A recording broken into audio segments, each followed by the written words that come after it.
You have 3 voicemails.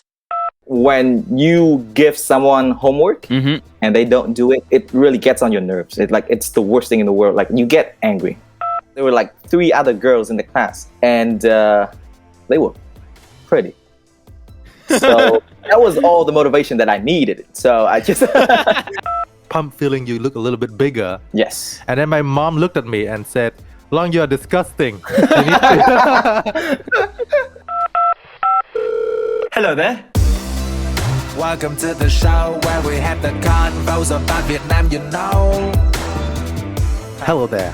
Welcome to Convo Comrades, a conversation with the community about Vietnam. In this episode B, we continue our journey with our golden guest, Quang, aka T, aka Legacy, from our previous episode where we touched on his experience living abroad in the US for 4 years, and then we moved on to his English teaching career. So in this episode, let's continue discussing English.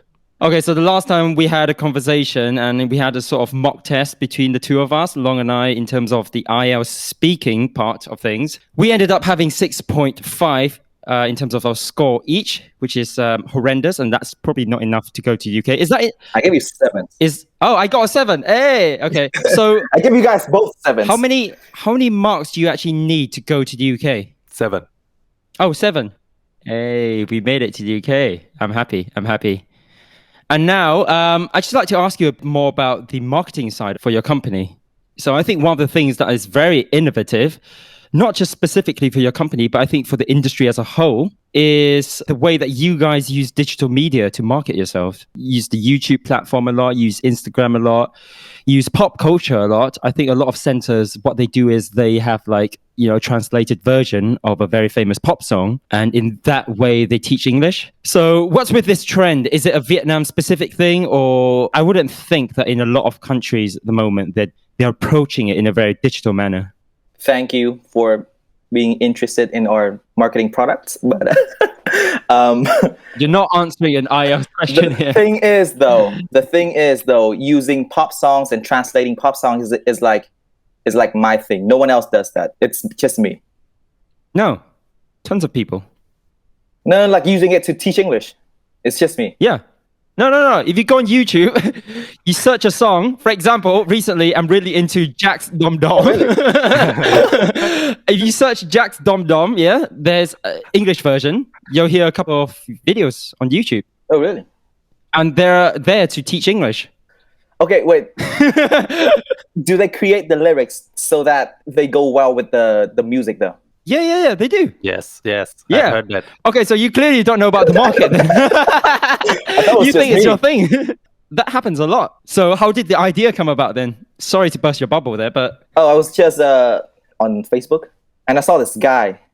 His name on Facebook is Quang, and he was like making all these songs like Vietnamese into English and then English into Vietnamese versions. But he was just making it for fun, like to make it funny, right? But then I just had the idea to do the same thing, but I guess better musical, wise. So I guess I just did that. And then my center was also requiring me to do a number of videos every month.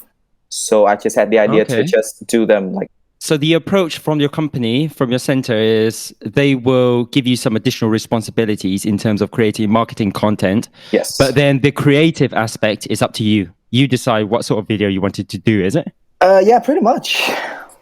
That's really cool. I actually watched one of your videos and I shared it to Long as well, where you guys went around Hanoi and you ate food. You started talking about the different ingredients and stuff in that meal or in that dish. So I learned a lot of words actually, because I kind of stay away from cooking. My cooking is absolutely horrendous. So I don't know a lot of the words. So that's pretty interesting. Who came up with that idea? The marketing team. Most of the big videos were conceived by the marketing team. We just kind of bring their idea to life. I watched your video on going to the gym. I didn't watch that food one. I just Noah Hill. How was it? No, it's very good. And so you are a gymmer too, right? Wait, which one? Which one are you talking about? The one where I went with my boss? Yeah, you went with someone, and then when each you're doing an exercise, you explain how to do it, and then you have to say some vocab while you're doing Oh yeah, it. yeah, that one. Okay. Okay, so any other things that you want to touch on, Legacy, in terms of the IELTS workshop? Well, I mean, there's still a lot to talk about, you know. Yeah, for example? Oh, for example, that my English is like deteriorating. It's bad because Are you blaming your students no, or because what? you would think that when you teach English, supposedly you use English every day, and then you're supposed to get better, right? But I feel like that's a huge what do you call it? Misunderstanding. Misconception. Yes, it's a huge misconception. Whoa, vocabulary. Vocab king. It is a huge misconception because when I teach my students, I don't get to speak English normally. Oh, really? Because no. So the class is in Vietnamese? Yes, but that's not the thing though, because when there's certain things when I speak in English, they would not understand, and I would have to like use like the broken Vietnamese English to help them understand better. Oh, right, okay. For example, I don't say now you have to look at this sentence. I say now look at this sentence. That's a bad example, but that's the thing. That's a terrible example. Okay. For example, I'm still thinking of an example. Like you make it more Vietnamese. Like you make your English more Vietnamese, so people understand like a Singlish. I think Singlish is a little bit. Yeah, pretty much. Singapore English is a little bit more closer to Vietnamese. I actually feel students are forced to learn more if you don't speak any Vietnamese to them, any Vietnamese English to them. That's another problem though, because when I first started teaching, I was like teaching like lower level classes, and I was like using my English the whole time. I just got back from America, right? 6 months before, I just got back from America. So I was like using my English a lot. And every time I finish talking, I would like ask them, do you guys understand? They would be like, yeah. And then they would not understand anything. They would just nod their heads. Yeah. And it was a huge mistake. And most of the teaching would have to be done in Vietnamese. Do you get a bonus based on the performance of your students? Yes. Okay, so there is really an incentive for you to make sure that they understand their shit. Yeah, pretty much. Because at the end of the courses, there's usually like this final exam. We would give them the exam, and then we would get like our bonus, like according to the number of students who pass the final exam. What's stopping you from inflating their grades? Integrity. Because you're marking. I mean, yes, I am marking, and there's nothing stopping me. But obviously, I have this integrity, right? Yes, vocab king. And trying to be a better person. And I believe in karma, right? All right. That's good. Anything else that you want to talk about for the IELTS workshop, do you think? That some things that aren't necessarily apparent to people like us, but are super insightful? Well, I would say now that I'm a teacher, I feel like I completely resonate with my like teachers in the past. The first thing is about the students' homework, doing the homework and or not. So like when you give someone homework and they don't do it, it really gets on your nerves. It's the worst thing in the world. Like you get angry. You're costing me my bloody bonus. Well, that's not the thing though. It's just that they would be bad. They would suck at English if they don't do their homework as provided. It's intended to make you better. And if you don't do it, you're just shit, right? I'd say a few secrets about being a teacher is that we all have our favorites. Oh, okay. Yeah, we have our favorites. Like we like those who are diligent. Yeah. I think it's probably a combination, isn't it? It's those who are diligent, but also those who have raw potential, and then the good attitude. Like we have our favorites, and then we also have our less favorites. Yeah. Less favored students. Being a teacher in Vietnam, right, is also a respectable title, right? Because we have Teachers' Day in Vietnam, but in the West, we don't have that. So how do you feel being a teacher in Vietnam? Okay, it's a mixed feeling, though, because my job is kind of different from like a conventional teacher, like my mom used to do. So my mom used to teach at a public school, right? And where she would like follow closely her students from grade 6 to 9, which is like the whole course of their secondary school. Whereas I just kind of teach a student. Typically, one of our courses would be like 20 lessons, 3 per week. So a course would last no longer than like 1.5 or 2 months. Yeah. And then after that, if they enroll in another course with me, then I would see them again. But if not, then that's the end of our journey. The connection is a little bit different. Yeah, when you just teach or when you just learn with someone for 20 lessons and then you move on, you just kind of start forgetting about them. So it's different. I don't get that student-teacher connection like my mom used to have. My mom's students and her students' parents are still like really good friends right now. But then when I finish teaching a course, like that's kind of it for me and that specific student. I mean, some of them, we still remain in contact, but that's about it. We don't really talk about anything else anymore. So that's that. Do you get flowers on Teachers' Day? No, on I don't. 20th? Yeah. Oh, you don't have anything? I mean, it really depends on the class, though. If there are like students in the class who like really care about Tradition. all that, tradition, they would do that. But normally, I don't really get anything. Sometimes my students even skip my class to go celebrate Teachers' Day with their other friends. That's their present to you. You don't need to teach them on that day. Very thoughtful, very thoughtful. So my next question is, does it get repetitive being a teacher because you're grading the same thing over and over? Because a bit about myself, I used to teach English as well. And actually, I used to teach Quang, right? Back then. It was a bit of English. It was a bit of just like general knowledge and stuff, but everything is in English. And that was to prepare him to go to the US. So I did get the sense of things were a bit repetitive, especially when, you're ending a class and then you're moving on to the next class, which, you start all over again. You start the same curriculum. How do you spice things up? For me, it's also different because first of all, when you teach the same thing over and over, it's like your chance to better yourself at teaching that like same knowledge. So I don't find that annoying or repetitive. I find that a chance to, improve myself, better myself.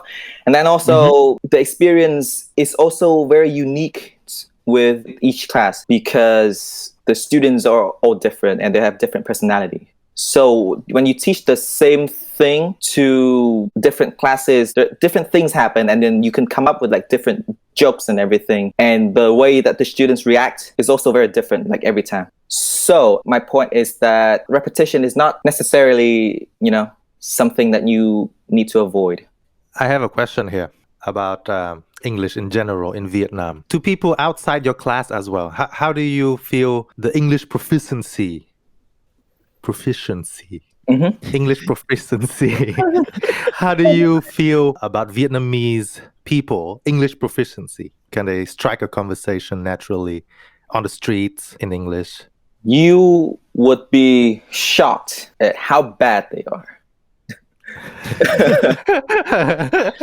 So I would say that you're not a very you don't sugarcoat, do you? I don't have I don't sugarcoat things. I don't have a very positive outlook on life. Before you answer the question, do your students know that you just badmouth them all the way? I wouldn't worry too much because I would say 90% of the students that I've ever taught would not understand a word that we've just said. But can I just ask you, at the speed that we're talking, like they would not understand anything. But this episode is going live and people are going to listen to it. And you're not afraid of, building a bad reputation. You just don't care. Well, potential students, if you're listening to this, be better at English, all right? Do your homework. And go to class, all right? And I'll talk good about you. All right, cool. I have some facts here, all right? Oh, Let's all have a game. Let's have a game of guessing. Oh, snap. Right. I have in front of me the English proficiency. Oh my God. I have in front of me the English proficiency index, which is the world's largest ranking of English proficiency, right? Of all non-English speaking countries. Oh my God. So the reason you asked the question was it's a segue into your bloody fact. Yeah. Yeah, that's right. Facts. And this is 100 countries. Vietnam is one of them. Yep. Ooh. Can you guys guess which country is number one and which ranking is Vietnam? Can I just ask first, how do you define proficiency here? So these people, they give tests, English, writing, speaking, etc., to a bunch of adults in those countries, and then they grade them. Randomly picked in the streets? Yeah, randomly. Okay. So it's very objective, right? Don't know about objective here, but all right, cool. Why don't we let our golden guess go first? So Yeah. if you can guess which is the number one country, and then secondly would be, what's the ranking of Vietnam? All right. I'm gonna go ahead and say that geography has never been, my favorite subject, so I don't even know 100 countries. But Great caveat. All right. so wait, okay. So what are some of the English-speaking countries that are not on this list? So like Canada, Singapore. Singapore is in this list. Oh, Canada is not. Yeah. I mean, then I'd say Canada for the first part. You would say Canada. Yeah. But Canada is not Are on you this for list. real? Like, well, Canada speaks both English and French. So I don't care. They have to Canada's speak definitely English. not one. No, Canada is not on this list. All right, can you just choose a country, please? For the top spot. 2020 results. You're not going to lose money. Don't worry. Just say your country. I can think of like 3 countries, as many countries as I know. So I'm just trying to pick among them, So I just say India. Okay. And what's Vietnam's ranking? I'd say between like 50 and 60. All right, 50th. All right. Okay. For me, Yeah. Your turn now. I kind of You? feel like this is a trick question. So it's not going to be the US or the UK. Of course, no. It's not. It's not on this list. It's probably not going to be Singapore because it's, there are multiple languages in Singapore. I don't think it's India because there's like Hindi and other languages there as well. It's not Canada because there's French in there. I don't know about New Zealand. Bangladesh. No. New Zealand. Do New Zealanders speak other languages aside from English? Because they seem to be, I don't know, they seem to be educated. I think so. I'm just going to go for a wild card here, which is New Zealand. And in terms of the ranking, I will put Vietnam as 35th. Vietnam's pretty good, to be honest. Okay. Right, you Results go. time. All right, tell us. Thank you for participating in our competition. You guys are both wrong. All right, thank you for that. Yay. Well, the most important thing is who's closer. All right, let's talk about number one here. Number one, you guys are both wrong. It's actually Netherlands. Are you for real, man? Is number one. Netherlands. And actually, the top spots is actually Europe. Ah. So number 2, number 3, number 4, the Nordic regions. Norway, Sweden, Denmark. Finland. Yeah, Oh that's my it. So God. they are top 5 Makes sense. countries. Does not make sense. No, they're close to the UK, so they must have some influence. Yeah. Of English. All right. Okay. Can Anyway, I ask about the UK's ranking? UK is not in there. UK, US is not in here. Oh, really? I didn't know that. Non-English speaking. Oh, right. Okay. Bloody hell. All right. Fine. Yeah, Then I yeah. can't use New Zealand then. No, but you didn't. You choose? Did you choose New Zealand? I chose New Zealand. You didn't stop me. You lose. You lose. All right. What's Vietnam's ranking then? Vietnam's ranking is 65. Oh, that is very So- low. Quang won. That is so low. Singapore is actually on this list at number 10, Okay. Nice. and also Malaysia, Wow. number 30. Oh my God. All right. Fine. I completely misunderstood the question. Vietnam is actually above Thailand, Mm. Indonesia, Cambodia. No, really? Yes. Who is making this test?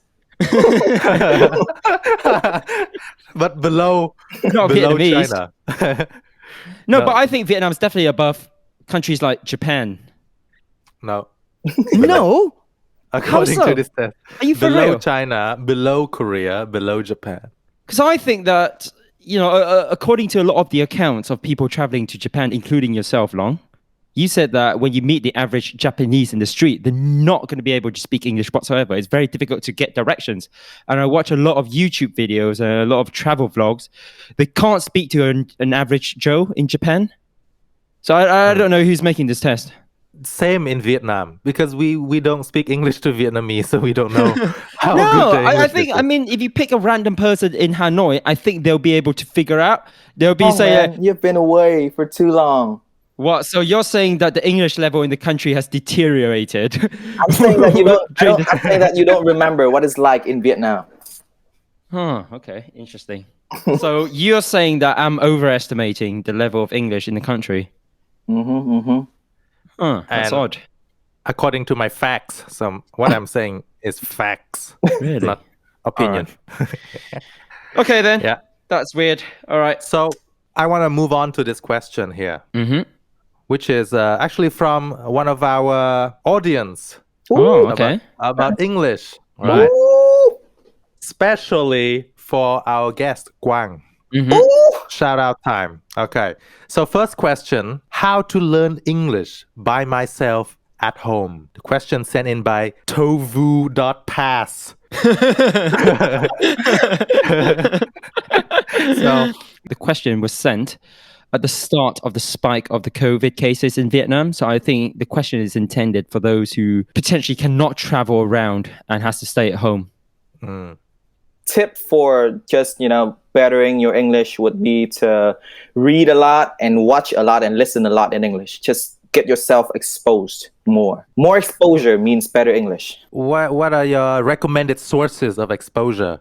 I mean, I would say, and it really depends on your level right now, though. If you, let's just say, try to read or watch something that you understand like 70% of. If it's too easy, you don't learn anything. But if it's too difficult, you won't learn anything either. So YouTube is a good place to start, just searching for videos in English, right? Do you suggest them to listen and to watch videos and watch content that have Vietnamese subtitles? Or just no subtitles whatsoever? I would say English subtitles is the best. Oh, okay. Because when you watch something and you listen, like you get to listen to the word and then you get to see how it's used and then how it's like how it's written, how it's spelled, everything complements each other. Yeah. So AKA, listen to our podcast, turn on the auto caption feature on YouTube, and you'll be able to get access to 1 hour's worth of content every week. Also, I mean, put the speed to like 0.75. My students. All right. Okay. Any other questions, Long? Yes. One more question. Shout out to Thanh Huyền 186. So, All right. The question reads, how did you study English? Oh, the question's for me? Yeah. Oh. No, that's actually interesting. How did you study English? Because you knew English before you went to the US. Okay. I did not know that much English though, because, okay, let me just take you through the years, right? I remember specifically being put in English class around like third grade. I guess my mom just put me in a lot of extra English classes. And then when I was in secondary school, my mom was actually preparing a lot of students to go to like this city-wide English contest. I saw that and also made that to be my goal, to be in that competition as well and have a prize and whatever. The thing is, I was not very diligent. I was lazy and I did not have any motivation to study. So my mom came up with this just brilliant idea. Now that I think about it, the more I think about it, the more brilliant it was. She organized this little extra class at home. And all of the students that she invited were girls, and they were pretty. Are you for real? Yeah. Wait, was this specifically catered to you? Yeah. Oh my God. Yes, exactly. You sound like, I don't know, you sound like a Saudi prince or something.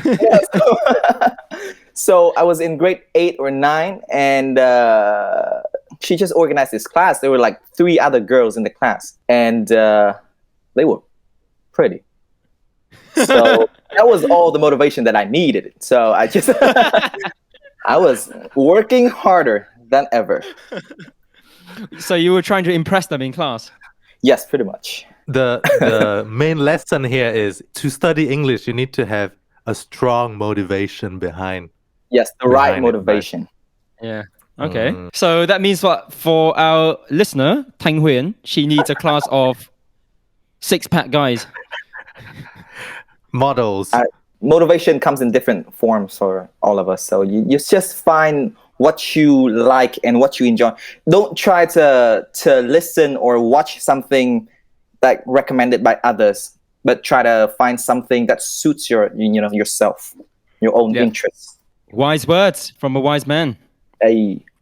Why don't we also, the host of Convo Comrades, share our English learning journey a little bit?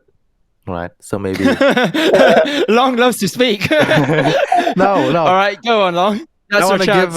I want to give Tang Huyen 186 a little bit more diversified answer. Right. All right, go ahead then. So the way I learn English is very traditional Vietnamese. Okay. I did not know English that well before going to the UK. Like you, Quang. And also like you, my mom put me in a lot of evening English classes. It was fortunate for me to go through that, Monday, Wednesday, Friday, evening classes. And when I was preparing for IELTS, I also had the opportunity to learn in 3 different centers, including British Council. Yes, we know that. So I've tried various methods of learning English, from official one like British Council to tactical ones, like I think I mentioned in one of the earlier episodes, where I think it's the IELTS workshop competitor here, where these centers are super low cost and the classes are huge and they teach very tactical sentence structure that would give you higher scores. You don't need to know how to use them naturally.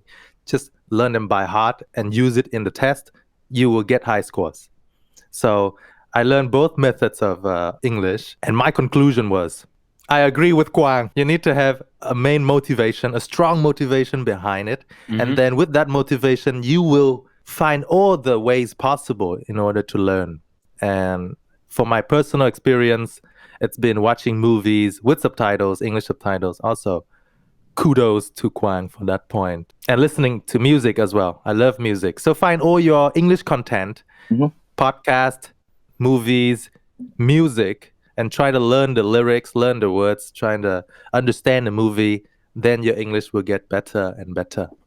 Okay, 2 things that I picked up from that though. 2 things. I was learning a lot of English, right? But my main teacher was still my mom, right?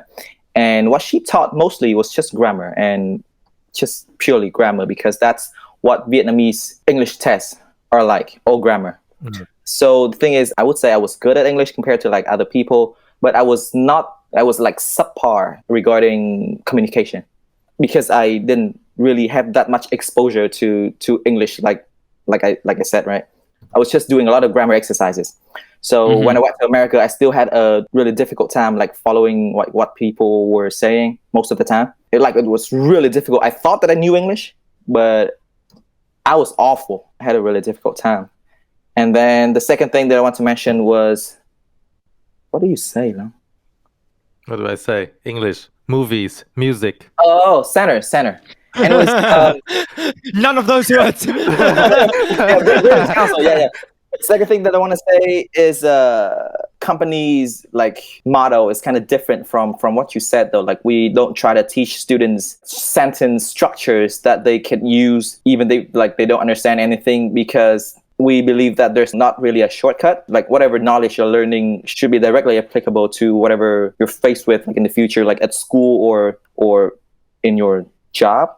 So we try to help them understand before using anything. And we don't have those kinds of, structures that the students just use like blindly. I agree. But that tactical method worked for me because I was pressed for time. I mean, those centers are everywhere in Vietnam. So there's nothing to blame them for. Their purpose is to improve test results, and it worked. And actually, that's an interesting point that I want to touch on. In terms of having high IELTS grades, does that immediately equate to you being able to use English well in an English-speaking environment when you go overseas? Definitely I'm not. assuming the answer is no. Yeah, exactly. Because I see a lot of students in the UK who are from Asia, And obviously, they had to pass the IELTS in order to come here over to UK to study. They don't say a single word. I think they lack a lot of confidence when using English, and especially in the face of speaking to a foreigner or someone in Europe. So is that the bad thing? Is that the bad side to tests and IELTS? And how can we further improve this, do you think? One of the main reasons I think is that usually when students get whatever IELTS score, it's usually because their like reading and listening scores are better, and then their writing and speaking are just shit. But but like overall, they still get like the sufficient score to go abroad. And that's the thing. Yeah. You could get like a 5 or 6 in writing and speaking and still manage like a 6.5 or a 7 overall. So you can still go abroad. So one of the things that schools have been, one of the strategies that they've been using is to have like a minimum like 6 or 6.5 speaking and writing.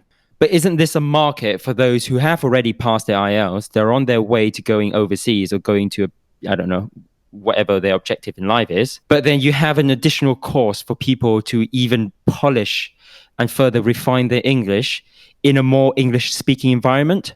So these are the ones that have already passed their test, but they want to make sure that they have the confidence to use it in an English-speaking environment. Isn't that an add-on? Do you guys have something like that? Do you have some sort of courses or service in place for this, targeting this particular market? In our near future, I don't think we have any plans on doing that yet, because there are many reasons that students could, take the IELTS nowadays, and just a very, small percentage of them actually need to use English like after that point of taking the IELTS test. Because nowadays many schools in Vietnam actually require, just an IELTS score in order for the students to graduate. So many of them just do that, then don't use English ever again, like after in their lives.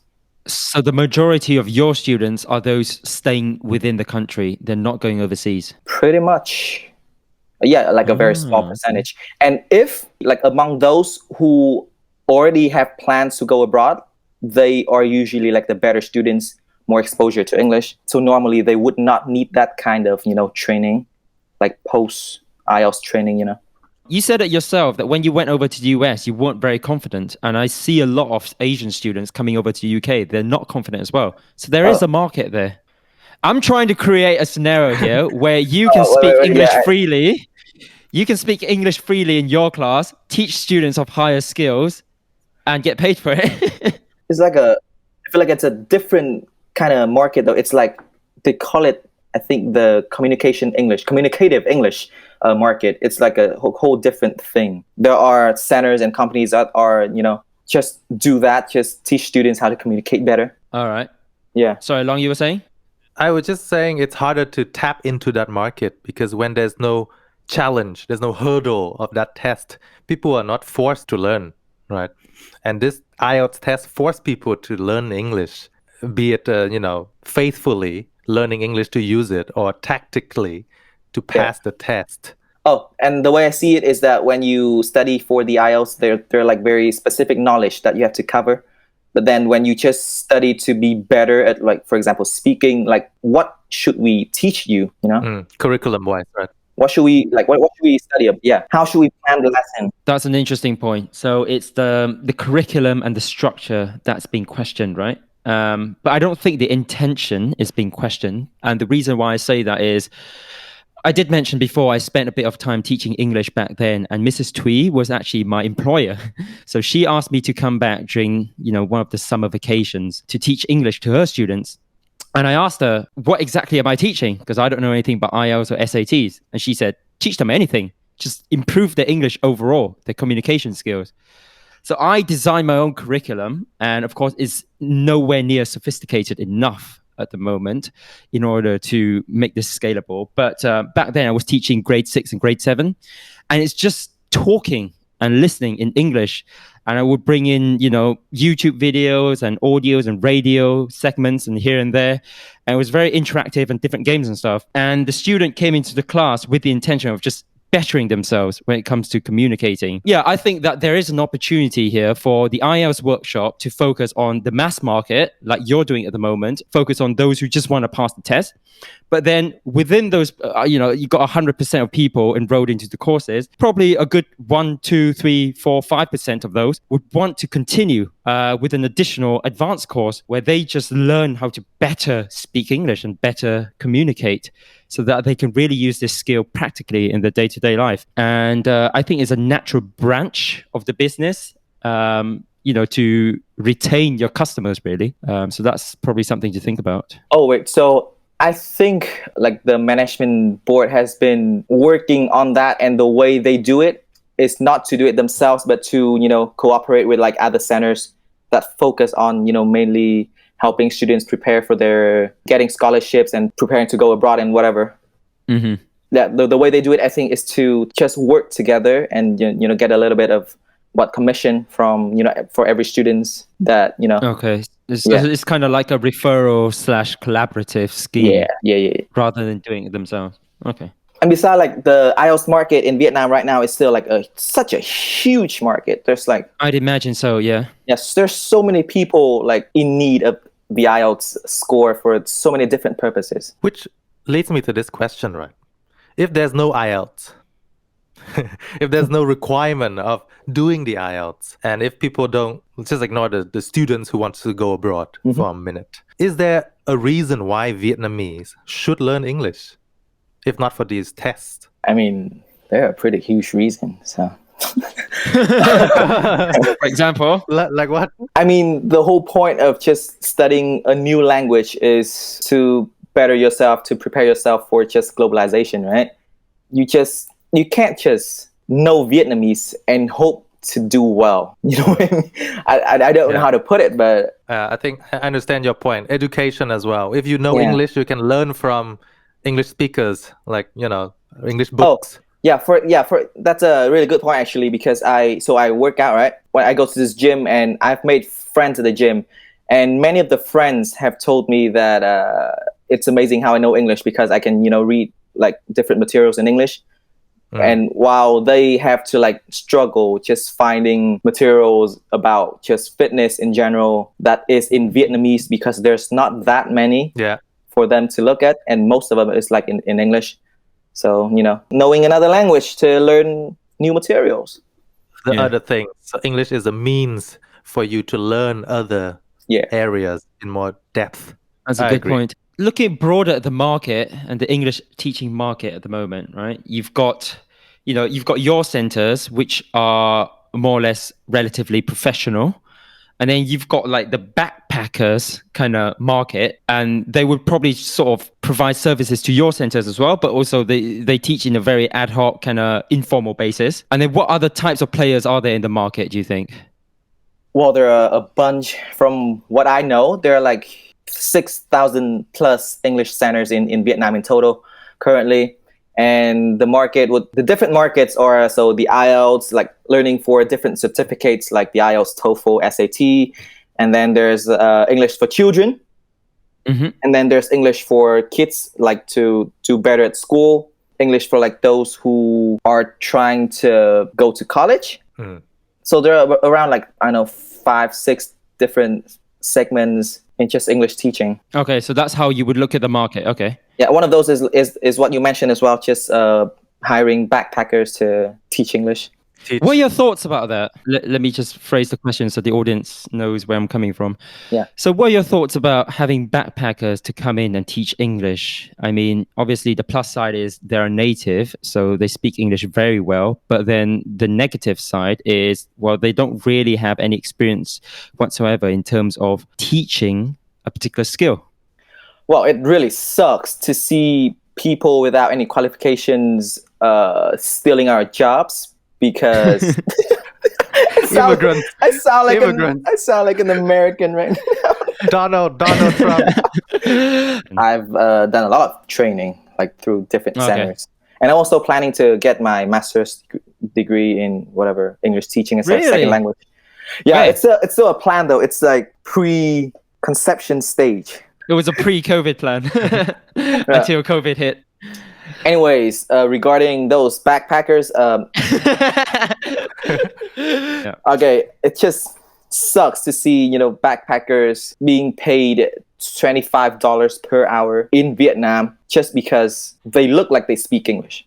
Like, because honestly, some of them can't even speak English that well, people from like non-English speaking countries, but Oh, okay, I get you. Yeah. Yeah. So probably people from Europe, or Yeah, as long as they're Caucasian, they have this brand that they can speak English better than the average Vietnamese, and that's why they get paid higher. yes. And then when the students' parents see that their kids are like speaking English with like a Caucasian, it's like a really good image, and they want to have that. So they're willing to pay large sums of money for those kind of teachers. But your center doesn't pay backpackers. We don't have any backpackers. We don't have any foreign teachers in our center.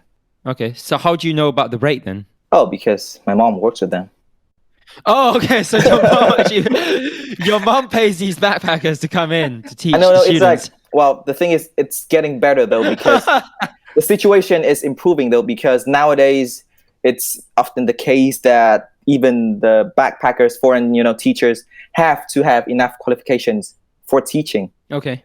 Parents are getting smarter, and they want their kids to have, the best education possible. Mm-hmm. Sometimes they would also ask to see, the qualifications of the teachers as well. So that's what English centers in Vietnam have been working on, training courses for teachers and hiring only those qualified. So that's like a really, good improvement. Mm-hmm. I'm thinking, on the other hand, right, backpackers, I think I must have studied with the backpackers when I was small. But my experience was great, because when I was a kid, right, my main motivation was not passing a test, learning certain criteria that I have to hit. It was more be in class, talk. And I think the teacher did not need any qualification for that. Maybe someone who could speak English conversationally is better suited, because they can strike a conversation That's and make interesting. yourself more familiar in that environment. So maybe it depends on the purpose of your study. You might need different categories of teachers. Mm-hmm. True. But I mean, I guess knowing like pedagogic, like having pedagogic skills is like still. Can you not use these preferred. words, please? What No, is it's- that word? it means Yeah, it refers to can you not try to teaching. like low key flex? Having- You're low key flexing No, here. it's a word in it's a very common word in my field. It means just teaching skills. What is that word? Do you know why it's common in your field? It's common in your field because you're trying to impress the shit out of parents so No, that they'll it's- send their kids to you. Sure. Exactly. That's why it's common, quote unquote, in your field. No one uses that in real life. I want to learn this word. It What means is teaching. Pedagogic. Pedagogic. Okay. Patter. Pedagogical. I'm an eager learner. Long vocab. Okay, so next question is, in terms of the different players, there is a new player that's coming into the industry, right? And you've heard of it. It's called Elsa. And it's not a person. It's actually a piece of technology. It's an app.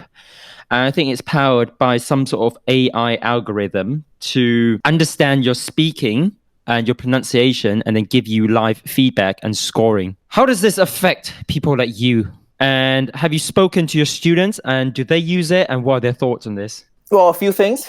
My my first hands-on experience with Elsa was when I was working on this VTV show about IELTS. Elsa was one of the sponsors, and they were like, "Oh, you gotta Okay. so what you guys gotta do now is download Elsa and then just figure it out.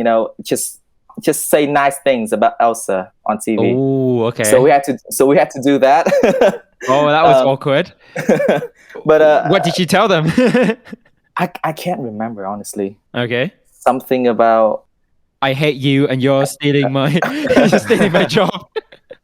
okay, well, to be honest, I don't see Elsa as like a threat to my career as of now. Yet, yep, that's the key word. Yet. Because first of all, it's an app, it's a computer, and a lot of people are still really like reluctant to use something like that. Like people in Vietnam, I feel like it's still a very strange thing in Vietnam for people to pay like a monthly or annual fee for like an app. Yep. and just learn on that app. The way I see it, it's more like a complementing service that actually help us in our business, because I have actually told my students many times to use Elsa because it could help them to like improve their speaking, to like improve their pronunciation. So to what extent does the app start to evolve, do you think? Because obviously you've got a ton of, strategists, business people, and programmers behind the app. They can start to include in, a completely new feature on IELTS, on TOEIC, on TOEFL. To what extent does the app start to tap into its existing audience and market and offer services like you're doing at the moment? I think, can I have a personal opinion here? Yeah, go ahead. I have not heard of this app before, right? But the thought of learning for me, and I think it applies to the majority of Vietnamese people, learning requires a teacher. And when you self-learn, self-study, you have so many questions that you need someone to clarify for you. And that's why I think teachers will not be affected anytime soon. But I agree to Quang's point of this being a complementary service, because students need guidance and structure to better themselves.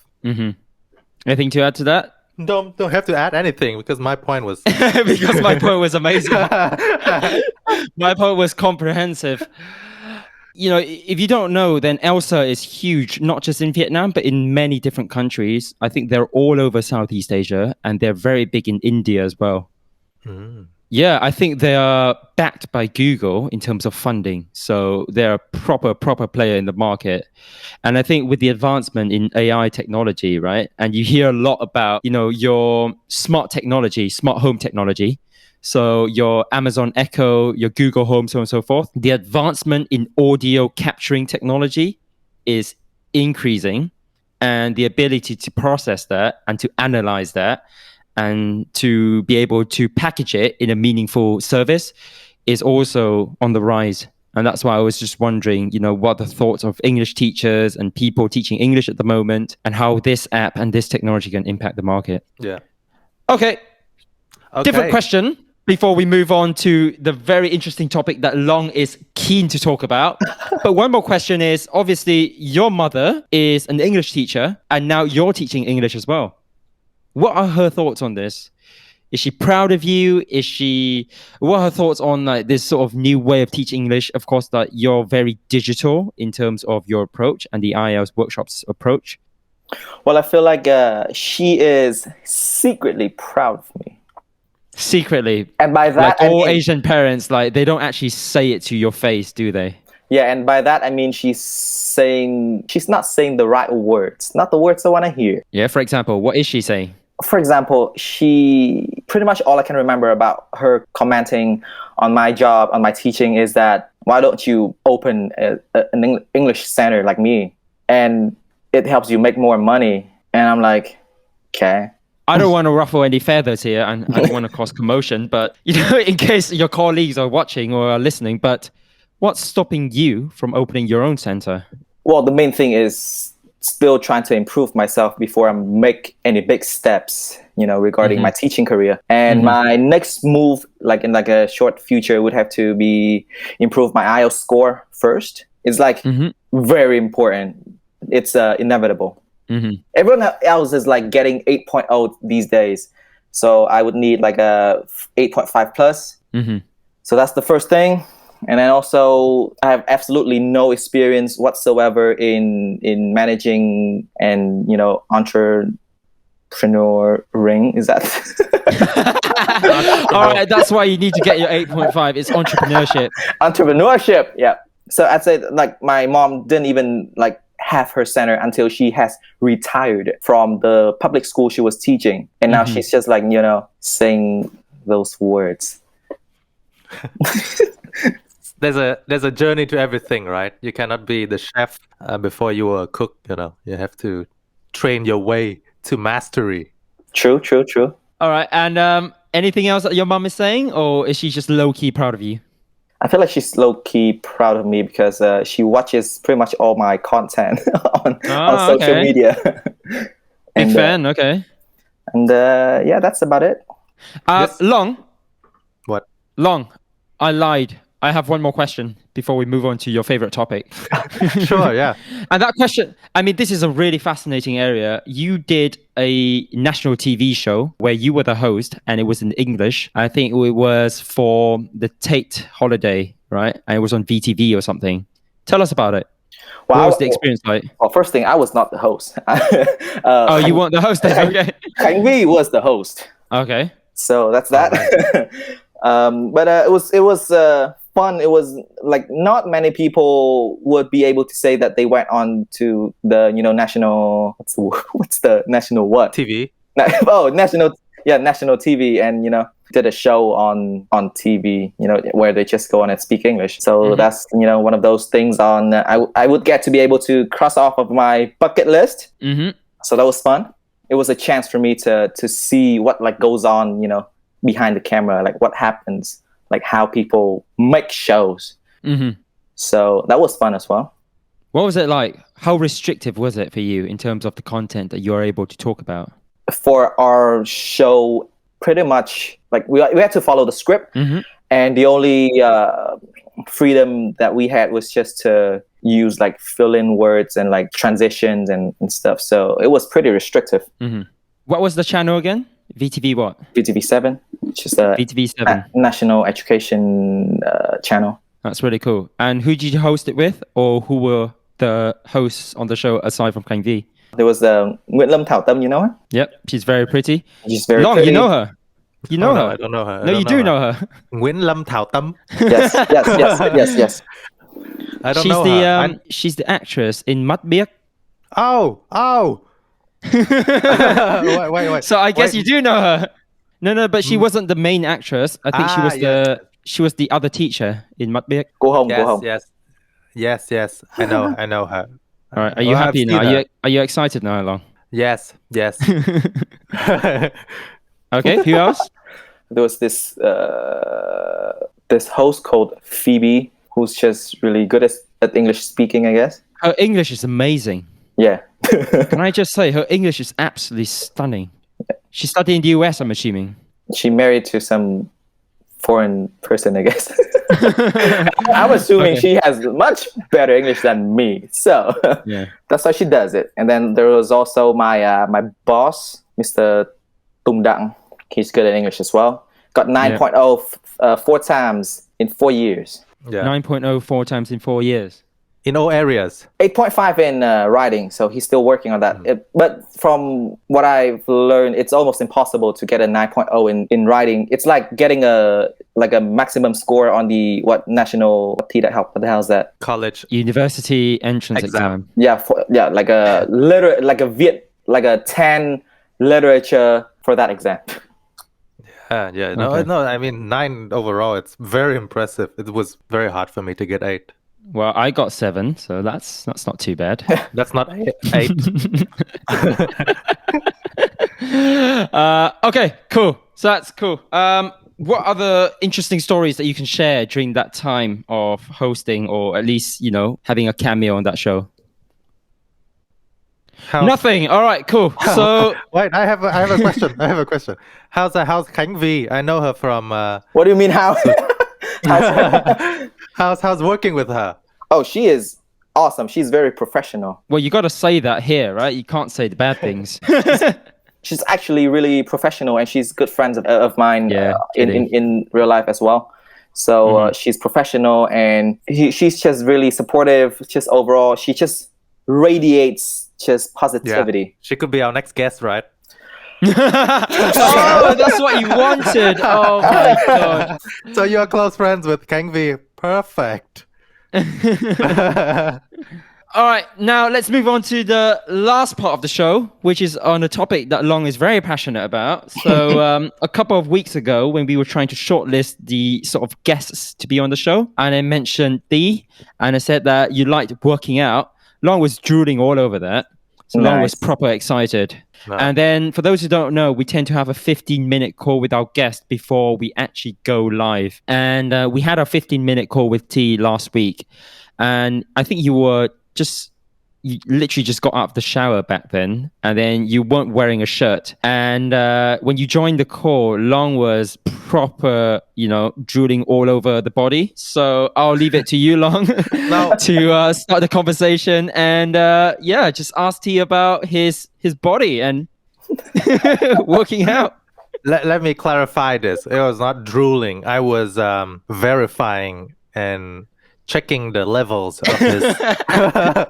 Sounds so wrong. That is a legit thing that I do. I don't know about you, Quang, the legacy, but what I do when I go to the gym, when I see a big guy, is okay. I want to see how big his muscles are and how much he could lift. No, I do the same thing. Yeah, so it's a natural thing. Okay, so let's start.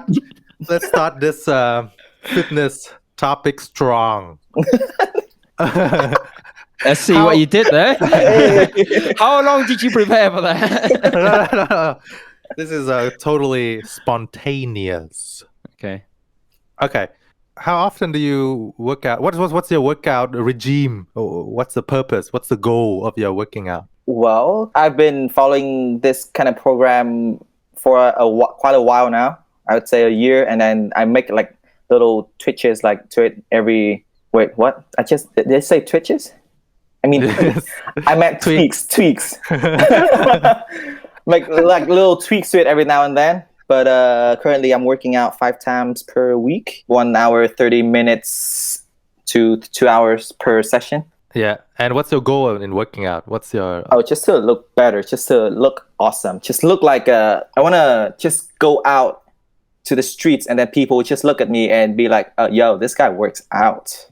That's pretty much all my goal. This happened to me once in Vietnam, right? I was working out in my very tight clothing at home, right? And I was getting pumped up, right? I was doing some push-up, pull-up. I get pumped up, and pump feeling you look a little bit bigger. Yes. And then my mom looked at me and said, Long, you are disgusting. And you need to tone down. This is too big.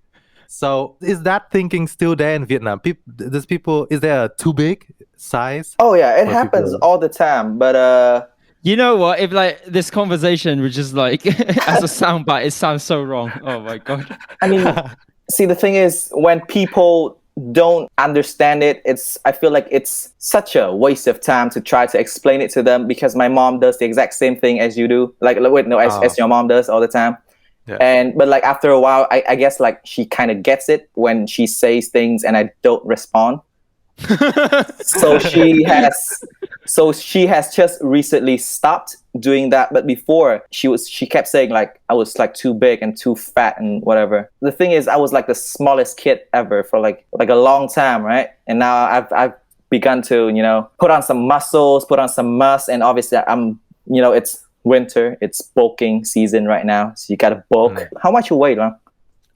80 kilos. Oh yeah, I'm like 77 right now, and I'm not very tall, right? So yeah, in short, I'm fat, right? And the thing is, my parents just see me, and like every time they see me shirtless, they say the same thing: "You're fat." I was just really tired of hearing it, but the thing is, I guess I understand that from the perspective of someone who is not in the industry, or not even the industry, just don't work out like we do. It's hard for them to understand what we're doing. Yeah, the society sees and accepts that image of a healthy and muscly person now, or does people still say, "Oh, that's too big. Oh, that's scary. Oh, let's not talk to that guy." I feel like it's getting better now, and I feel like when people look at like people who work out, there's definitely that sense of admiration. But the thinking of getting too big and being scared is usually found, I think, mostly in girls. A lot of girls, when I talk to them, they say that they don't work out because they are afraid that they'll get too big. Like, what the hell is that? Are you stupid or something? How do you work out, build muscles, but still keep a slim figure as a girl? Well, is there a way at all? Or? See, the thing is, you can't just work out and look big, like at an instant, you know. It's a process that requires a lot of hard work and dedication, a lot of dieting as well. You can't just work out for like a few sessions and just like be so big. And that's what people don't get. So it's a misconception that girls, if they work out, they'll get big, right? Because it's hard to really get that big. Yeah, it's like it takes years to be big. When I look at myself, I still think that I'm not big enough. Like I'm nowhere near my desired physique. Yeah. So I think that's a common mindset that fitness enthusiast. I think we can call ourselves that, fitness enthusiast.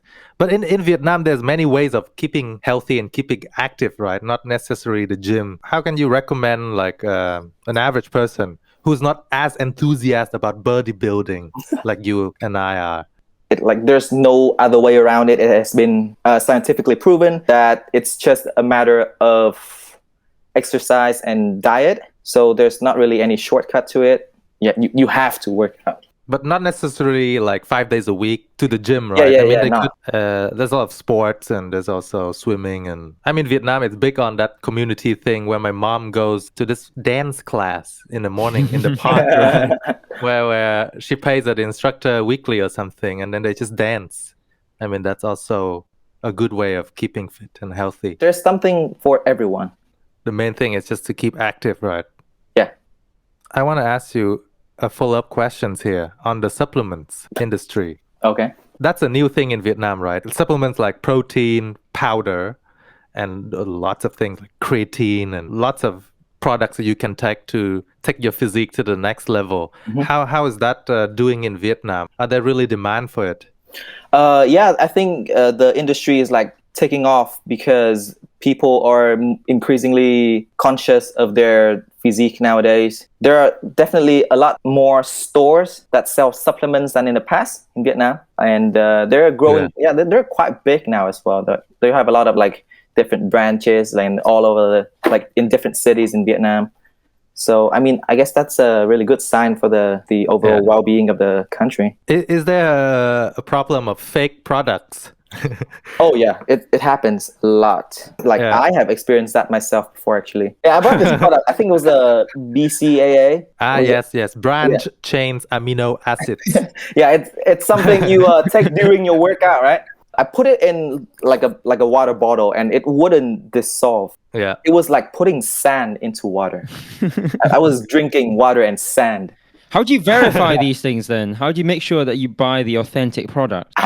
Honestly, man, that's still a problem for me. I've not been able to figure out yet. I guess just go to bigger stores, bigger names. And usually what I do is I personally go to the store myself and pick out the product and not try to get them online. Yeah, I had the same problem too when I got back to Vietnam, trying to find an authentic product. And I got the same experience with you. I got a fake protein powder, which made me sick for a couple of days. It's terrible. And in Vietnam, when you buy those things, there's extra measures now. There's stamps like to verify authenticity. Yeah. So you need to buy products with the stamp, which has been there and secured, not tampered with, to prove that the product remains secure. And then you need to get that code and then go onto the website, put in that code to verify that code. In the UK, when I bought a product, that's it. I don't do anything else. But in Vietnam, there's so much hassle. Yeah, it's crazy. Like even these plastic bottles that you put your shakers in Vietnam, their quality is like pretty bad. Like I used this one for like a week and water just started leaking.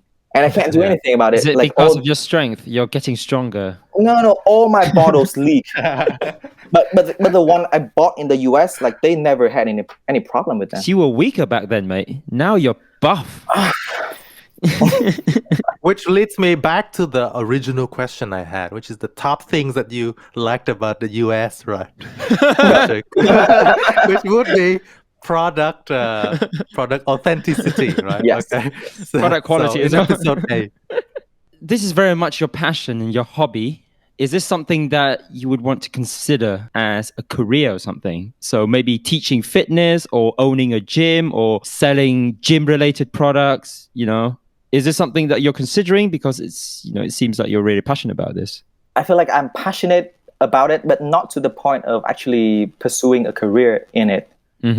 Because like a lot of people have asked me like, why don't I just become like a personal trainer? But the way I see it is that it's fun. Like working out would be fun for you if you just work out. But then if you have to teach others to work out, it's not that fun anymore. Well, based on the level of patience that you have as a teacher, it's not going to work out very well. I don't see it working out very well. And regarding the passion, aspect of working out, I feel like it has like become a really important part of myself right now. It has become a part of my image. Let me tell you a story. Right? All right, go ahead. All right. So, I'm 27 right now, but over the past, not last year, but for the first 25 years of my life, I've always got like really sick at like random times. Like the flu would hit me so hard, like I wouldn't be able to move or wake up, and like it would happen like every 3 or 4 months. And it was like a huge obstacle in my life and regarding working out, because every time I get the flu, I would get diarrhea, right? Okay. And then I would lose all the water in my body and I lose weight, right? So last year, I remember I was like 73 plus kilo. And then I got sick. After 5 days of being sick, I was like 65. Whoa. And I was like super depressed. I was like so sad. I was just so upset. And I was just sitting there thinking about what I've done wrong to be like this. And then last year, I just found out there's this miracle of a thing called a flu vaccine. So I did that. Technology. Vaccinate your kids. Anyways, I got the shot. I got the flu shot. I love the build up. And I've not been sick for, knock on wood, like 9 months now. So that's amazing. I initially thought you were sharing the story and then you were gonna conclude like, so exercise, guys. Exercise will prevent you from getting sick. And then no, it's flu vaccination. Yeah, flu vaccination right there. That's from our IELTS English teacher. Wait, what is going on? What was the question again? I can't remember. You created your own question, mate. We didn't ask you anything. No. You just want to share a story. Wait, can we... Okay, so pause. Can you guys come up with a question and I could give that as an answer instead of me just randomly sharing a story with long. We can put that into the podcast as well. So him suggesting that. We'll do that. We'll definitely do that. Yeah, we'll do that. I'll ask a question now. Yeah. All right. Any other fitness questions you want to ask, Long? What? Yes. First of all, yes. Because you asked me a question, I have to answer it. You went full Vietnamese just What? Nothing wrong with that. Yeah. I have a question. What would you recommend as a good weekly fitness routine for an average person to stay healthy? Just generally high level exercise program, diet program, tips. Just very high level tips. Did you say a high level tip and program for an average person? Yes. But it took him 10 minutes to say it. Well, I guess... But doesn't it just all depend on the person? I mean, I guess it's like I said before, it's a matter of exercise and diet. So you got to combine that and cut down on the bubble tea and the whatever pizzas and hamburgers, I guess.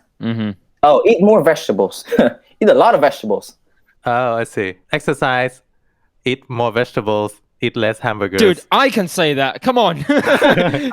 Give us something like valuable. Exercise program in a little bit more specific. But then again, I think that goes back to my point. It depends on the person, doesn't it? And depends on what they want. They want to cut down on weight. They want to bulk up. They want to just stay healthy. I don't know. Another tip would be, if you are serious and if you want quick results, actually have to save up and hire a coach. Hire a personal trainer. Like, it would be so much easier. What do you think about the whole personal trainer situation in Vietnam? Like, how do you know if someone is legit to actually train you, and how do you differentiate them from the ones that are just trying to make it in the industry and they don't know much?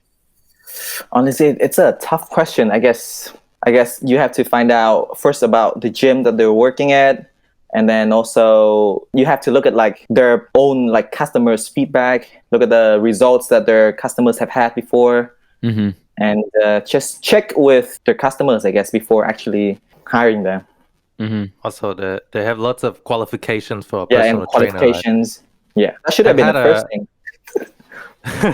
Have you had a personal trainer before? Yes, I have. It was an online course of like 12 weeks. Oh. And I think I enjoyed it. I gained a lot of weight after the process. Like the more that I work out, the bigger I grow, the more I feel like I should have a personal trainer. But then at the same time, it's like really expensive. So I don't have one right now. Your 12-week course, does it teach you how to do things, or does it tell you to do certain things? And it gave me like an exercise schedule and eating schedule and meal plan. That's what I meant. Eating. The hell's the eating schedule? Yeah, meal plan. I think when I also had a personal trainer in Vietnam, and it was a one-on-one session for a couple, I think for like 5 or 6 weeks. It was pretty expensive, but I felt when I was there, he was just telling me to do things without explaining and without teaching me, passing on that knowledge of why you do this, why you do that, so that when I finished with him, I could apply that and do it myself, So he kept that a secret, so that I guess people have to come back and rely on personal trainer. Oh, that's like, I feel like that's a shit kind of personal trainer though. Because at the gym that I'm working out right now, I've been going there for like 2 years now. And the guys that call themselves the coaches at this fitness center, like they share knowledge just like freely. They don't hold anything back. Like whatever you want to know, they just tell you. Yeah, that's really cool of them. That's a very progressive mindset, isn't it? Yeah. I want to share a funny story about those coaches. So when I was 17, I first discovered the gym. Right, I went to my first gym ever. I did not know anything about gymming or meal plan whatsoever, right? And then I went to this gym, sign up. There was a guy who was there. And then he saw me skinny, and then he showed me how to do chest exercises. He said, Long, come here. I'll show you chest exercises. You should do this. And then I said, okay, yeah, I'll do chest. And the next day I come, he said, Long, come here. I'll teach you shoulder, yeah? I'll teach you everything you need to know. Okay, shoulder. Okay, yeah, shoulder. And then next day, he left the gym and there was no one else. So I was back into chest and shoulder for 1 year, every day. Chest and shoulder, until I made friends with someone in the UK. And when I said, okay, let's do chest and shoulder. And then the next day, let's do chest again. and then they would look at me like I was a freak. What's wrong with you? Why don't you do legs or back? Like, no, just chest and shoulder. That's how I learned it. That's your comfort zone. Education is very important, and I think that sharing of coaches, forward thinking that we talked about. Working out and the gymming industry in the UK is taking a hit at the moment because it's like the lower list in terms of the priority. And in a lockdown, if things were to ease up, then it would be probably the restaurants who would be open first. And then gymming and exercising and any other leisure facilities, that will be the last. So it's taking a hit, and at least in the UK, I can see a trend of home working out. So playing videos and stuff on YouTube and, learning from just trainers online. So I'm not sure what is the future for personal trainers, to be honest. Maybe it's online teaching. I've seen online trainers, like virtual. Personally, I don't see the point of that. A lot of my friends actually are personal trainers that work online as well. Mm-hmm. And the way they do it is to provide a working out program and a meal plan, and they require all the customers to record every exercise that they do, and then they fix that, tell them what's wrong and how you should do it instead. So I guess that's the way to do it as well. And also the reason that a lot of people do that is because it's less expensive. Oh, okay. It's much, much less expensive. Mm-hmm. Mm-hmm. That makes sense. And I think the reason why people pay for personal trainers, it's not to just understand the know-how, right? And to get instructions and to do things correctly, but it's the accountability that the person provides. That person will make sure that you do it and you have pressure to do it yourself because of this professional who's teaching you, who's training you, but also you're paying money. There's that pressure for you to perform. Exactly. So I and guess it's like the expensive. same. So like being a personal trainer is like kind of the same as being a teacher. Yeah, I You do know? see a lot of similarities. Yeah. I do see a lot of similarities. You just teach different things. Time for another quiz. Why did you take like 10 seconds to say that word? Facts, quiz. Okay. All right, go on then. How many sports centers and health clubs are there in Vietnam in 2017? This is difficult, but I'm just going to throw a random number in here. So we've got a population of 100 million. I am assuming every Whatever 10,000 equation you're people. gonna come up with is not gonna work. No. Well, at least it's systematic, right? So every 10,000 people, there is one center. Yeah. So if you do the math, I'm not going to do the math. 10 million divided by 10,000. 10 million, 6, 10,000, 4. It's 1,000.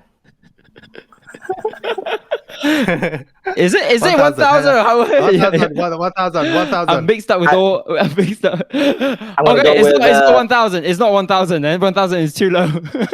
It's 1,000. 10 million divided by I'm mixed up with 1,000. all the 7 zeros. It's 7 It's zeros and then 4 zeros. Come on, guys. Oh, it's 10,000, not 1,000. Yeah, it's 10,000. Yeah. No, it's that your answer? 1,000. Oh my God, we're looking is so bad 1,000. right now. We're looking so bad right now. No. Oh, it's 100 million. Wait, it's not 1 million. It's 100 million. I'm so confused. No, I thought it's 10 10,000. million. 10,000. It's 10,000. It's 10,000. It's 10,000. 10,000 is your answer. I'm gonna go with Shocking. 20,000. Grown ass men can't even divide 100 million by 10,000. I'd say 20,000. Yes. All right. Answers 670. So you guys are. There's no way. That's true. No, it's true. So which gym do you go to? It's not that big. It's actually the guy who run it is like some guy from America who abandoned his degree in economics and just pursued his passion in fitness. Well, I So was I guess hoping it's for a pretty more close to interesting it. story. I was hoping for more interesting, like some guy in America who abandoned his kids or something. Economics degree. So actually, no, 670 makes sense because the top players in gymming is California Fitness, right? And they only have like 30 something clubs. There's also Elite Fitness. Yeah, which is also 14 or 15 clubs. So together, the two biggest players only making up like 33 plus 15 is 40, 48 clubs. So 48, 50 clubs amongst the two largest gym chains in Vietnam. So 670, I think it's a fair Yeah. estimate. Okay. Fine. That is. Legacy, do you have any final words before we close off the episode? Any sort of life lesson that you want to impart to our listeners? Anything that you think is going to change the course of the next generation? Well, learn English and work out, right? Wise words. So if you were to recommend one person to be on the podcast in the next episode or in a future episode, who would it be and why? Okay, so I have two people for you guys, actually. One of them is called Eric Doe. He's a good friend of mine. He works at Bamboo Airlines in Vietnam. All right, cool. There's also another good friend of mine called Duy Long. Mm-hmm. He's a very famous food reviewer in Vietnam. Okay. And his Instagram account is called Eaten by Long. Mm-hmm. Yeah, and he definitely has a lot of knowledge on, different. Can I check? So Duy Long, is his full-time job still teaching English or is he like a full-time Yes. food reviewer now? No, he does both. All right. Wait, so you can't be full-time both? So is he part-time? Is he full-time teaching English and then part-time food reviewer, or is he part-time both or what? You can't be full-time both. He's full-time teaching, part-time reviewing. Oh, okay, cool. Yeah. So very diversified couple of guests. Yeah. Mm-hmm. Amazing. We're not going to do too well, though, based on the names in terms of gender diversity, to be honest, on this show so far. I could recommend a girl as well. Yeah, please do. Khánh Oh. Vi. Khánh Vi. The much bigger. That's impossible because she's a celebrity, right? Well, Nothing's I impossible. could, rec- Nothing's I could impossible. recommend We've it. got long. I, We've got I long. could recommend a third person. I'm a celebrity. No. I'm big on Spotify. Oh, really? No, man. He's a musician. He's going to change the search for me. Vietnamese music industry. Search for me. And let me rephrase this. Please search for me. Anyways, I could recommend a third person who happens to be one of the girls from my mom's English class for me a long time ago. Okay. Her name is Diễm Anh. Mm-hmm. English name is Julie. Mm-hmm. And I feel like she's a pretty successful person as well. You could find out what she does. Because I don't know. Anything else for you, Long? No, nothing else for me. So I think this is time to wrap up the episode. We've spent a good amount of time with Quang, sharing his knowledge and wise wisdoms on living abroad, learning English, and also the fitness industry in Vietnam. Thank you, Quang, for being our first guest ever on Convo Comrades. Thank you guys for having me. Woo! Woo! As always, join our community at Convo Comrades on Facebook, Instagram, and YouTube. As for now, bye-bye.